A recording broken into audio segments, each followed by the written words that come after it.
okay once again no.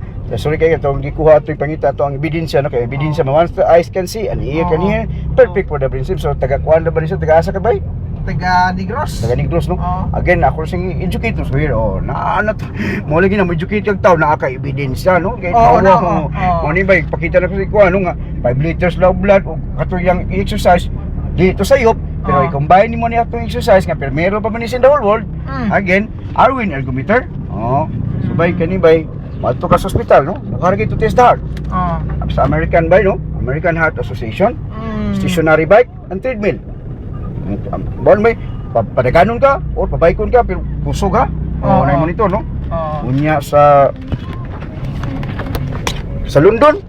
Sus paora yapon. Okay.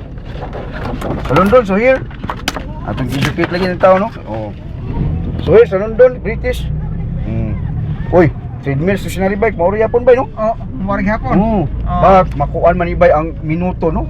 Again, so ayi ko ninyo nama mo ni bawaan pero nangasakit mo kani ato bag-o man ni heart is pure care. Again naman tayo Arwin ergometer no, kani direct to the heart. And then ato ni siyang kuanon nga i-sharean ta ni siya nga sa walking is about 30 minutes pa una pa ma-start imo muscles of the heart nga exercise. So paabta og 1 hour. 1 hour. No stopping ha, nya pagdaog tubig kay para rehydration nimo. But dili na sa continuous 1 hour dito no. 10 minutes usa ka walk nya 3 times a week. 3 times a week.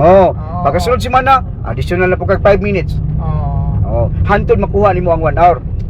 To educate your brain, the muscles of the heart, and your muscles. Kaya maulagi na ang tao, jogging ta, exercise, tagan ni kusog, ikabot sunahan, hangak. Ulit na ba, kapuya niya, ikaw ba pamaulan, di naging ma-exercise. Di na. Di ba, mo na reality again. Mo na reality, 1:6, 6 gig nga. So sa'yo, atong i-educate, no? Again, di ko magdugay anibay, o ma-educate na ang tao, because of money, mapatay mo kita ni.